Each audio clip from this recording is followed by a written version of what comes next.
সহযোগিতা করতে চাচ্ছি, তারা আমাদের কাছ থেকে সহযোগিতা নিতে চাচ্ছে না। তারা আমাদের সাথে কোনো কিছু আলোচনা, নট অনলি আমাদের সাথে, কোনো দলের সাথেই তারা ওইভাবে আলোচনা করতে ইন্টারেস্টেড না, এবং একা একাই তারা কিন্তু ব্যর্থতার দিকে ধাবিত হচ্ছে। এই কারণে আমি বলছি, আপনি দেখেন, আমরা পতিত সরকার বলি, পতিত সরকারের একজন ব্যক্তিকে কি তারা ওইভাবে অ্যারেস্ট করতে পেরেছে? রিস্টাবলিশ করবার চেষ্টা করছিল। আপনারা কিন্তু একাট্টা হয়ে দাঁড়িয়েছিলেন এই সরকারের পক্ষে এবং সমর্থন দিয়েছেন। বলা হয়েছিল যে এই সরকার যদি কোনো কারণে ব্যর্থ হয় তাহলে কিন্তু বাংলাদেশের যে 5ই আগস্টের অভিপ্রায় বা অভ্যুত্থান, সেটি বিপ্লব যাই বলি না কেন, সেটা ব্যর্থ হয়ে যাবে।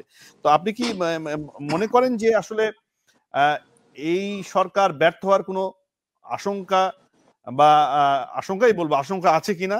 আপনারা যদি এই সরকারের পাশে না থাকেন বৃহত্তর রাজনৈতিক দল হিসেবে, তাহলে এই সরকার তো ব্যর্থ হতেই পারে। এ দায় আপনারা নেবেন কিনা? ধন্যবাদ আপনাকে সুন্দর প্রশ্ন করার জন্য। দেখেন, আমাদের নেতা জনাব তারেক রহমান উনি বলেছিলেন যে এই সরকারকে সর্বশেষ বলেছিলেন যে এই সরকার, অন্তর্বর্তীকালীন সরকার, এটা আমাদের সরকার, এই সরকারকে কোনোভাবেই ব্যর্থ করা যাবে না, ব্যর্থ হতে দেওয়া যাবে না। এই সরকার যদি ব্যর্থ হয় তবে আমরাই ব্যর্থ হব। তারপরও যদি এই সরকার ব্যর্থ হয় আমরা সর্বোচ্চ সহযোগিতা করব। তারপরও যদি এই সরকার ব্যর্থ হয় তাহলে এই দায় তাদের। এটা বলার অর্থ হলো যে ওনারা যদি সহযোগিতা চান, আমরা তো সরকারে নাই, আমরা বিরোধী দলেও নাই, যেহেতু সংসদ নাই, যেহেতু ইলেকশন হয় নাই, আমরা রাজপথের বিরোধী দল।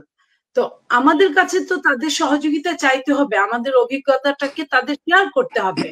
তারা যেখানে যেখানে ঠেকবে বা না ঠেকলেও তারা বলবে, কিন্তু তারা অতি আশ্চর্যজনক ব্যাপার হলো তারা আমাদের সাথে কোনো কিছু আলোচনা, নট অনলি আমাদের সাথে, কোনো দলের সাথেই তারা ওইভাবে আলোচনা করতে ইন্টারেস্টেড না, এবং একা একাই তারা কিন্তু ব্যর্থতার দিকে ধাবিত হচ্ছে। এই কারণে আমি বলছি, আপনি দেখেন, আমরা পতিত সরকার বলি, পতিত সরকারের একজন ব্যক্তিকে কি তারা ওইভাবে অ্যারেস্ট করতে পেরেছে? দুই একজন যারা তাদেরকে মানে মেইন যারা কালপ্রিট, তারা কিন্তু এখনো দেশের মধ্যে ঘুরে বেড়াচ্ছে, কিংবা ঘরে ঘাপটি মেরে বসে আছে, তাদের ঘর ভর্তি টাকা আছে, ব্যাংকগুলো খালি কিন্তু তাদের ঘর ভর্তি টাকা। তাদেরকে যদি অ্যারেস্ট করতো তাহলে কিন্তু আজকে আমাদের আইনের অনুশাসন রক্ষা পেত এবং বাংলাদেশে এত এত সমস্যাগুলো হতো না। এবং তারা কি করলো, তারপরেও প্রায় 650-700 মতো হাই প্রোফাইলের পতিত সরকারের সে প্রেতাত্মারা তারা দেশ ছেড়ে পালিয়ে যেতে পারলো। কিভাবে পারলো? এটা তো এই সরকার এটার দায় এড়াতে পারে না। এই সরকার কিন্তু মেন তাদেরকে, কালপ্রিটদেরকে ছেড়ে দিল, দেশ ছাড়তে সহযোগিতা করলো। তাহলে কি হলো? দেশ ছাড়তে সহযোগিতা করলো, তাদের কাছে অন্যায় টাকা পয়সা, ইলিগাল মানিতে ভর্তি, তাদের টাকাগুলা ব্যাংক, দেশের অবস্থা খারাপ, তাদের টাকাগুলা, পৃথিবীর নিয়মই এটা। অভ্যুত্থানে কিন্তু আপনার যে ফ্যাসিস্ট থাকে বা স্বৈরাচার থাকে, যারাই থাকে, তাদেরকে কিন্তু ওইভাবে আইনের আওতায় এনে তাদের যে অন্যায়মূলক টাকা পয়সাগুলো, এটা কিন্তু রাষ্ট্র অধিগ্রহণ করে। কিন্তু এখানে কিন্তু সেটা হলো না। এবং আপনি দেখেন, জিনিসপত্রের দাম, যে দাম ছিল তার চেয়ে বাড়লো, বরং কমলো না। মানে ওই দাম অথবা তার চেয়ে বেড়ে গেল, কমলো না। আপনার মনে করেন যে প্রত্যেকটা সেক্টরে, পুলিশ বলেন, আইন শৃঙ্খলা রক্ষাকারী বাহিনী যারাই বলেন, তাদের কিন্তু সিস্টেমের মধ্যে আর আসলো না এখন পর্যন্ত। যেভাবে সিস্টেম আসলে তাতে কি হলো? মানুষ মব জাস্টিস হাতে তুলে নিল। শুধু তাই না, আজকে দেখেন যে একে লাশ হিসেবে পাওয়া যাচ্ছে, ওকে পাওয়া যাচ্ছে, যে ছাত্ররা, অরিজিনাল যারা বৈষম্য বিরোধী ছাত্ররা মানে সারা বাংলাদেশে আন্দোলন করলো, তাদের মধ্যে থেকে অনেককে খুঁজে পাওয়া যাচ্ছে না। এই যে খুঁজে পাওয়া যাচ্ছে না, 2 দিন 3 দিন পরে তাদের লাশ ভেসে উঠছে, এটাও কিন্তু আইনের অনুশাসনে তারা ব্যর্থ বলেই এই ঘটনাগুলো ঘটছে।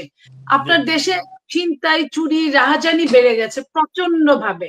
এইটার জন্য মানুষকে জিম্মি করে মানুষকে মেরে ফেলা হচ্ছে, মানুষকে আপনার সবকিছু দিয়ে দেওয়ার পরেও তাকে ছুরিকাঘাত করা হচ্ছে। আমরা কিন্তু বিভিন্ন ভিডিও গুলো থেকে দেখতে পাচ্ছি। এই যে এতগুলো, এই ব্যর্থতার দায় সরকার কিভাবে এড়াবে?